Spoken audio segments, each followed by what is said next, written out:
In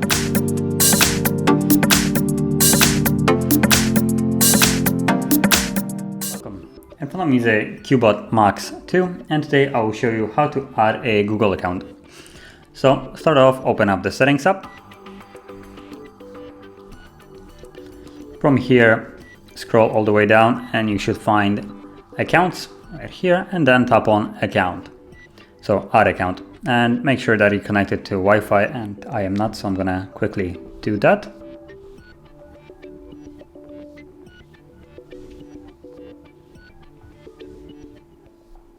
Okay, let's add, choose Google.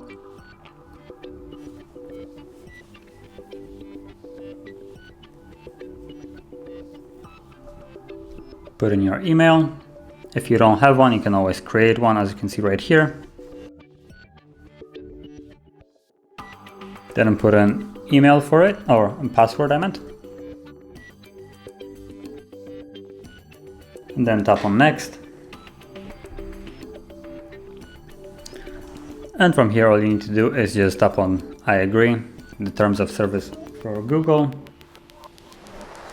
Tap more and accept. And you're done. You have your Google account now. And now we can use Play Store and basically all the Google apps that require some kind of sign-in.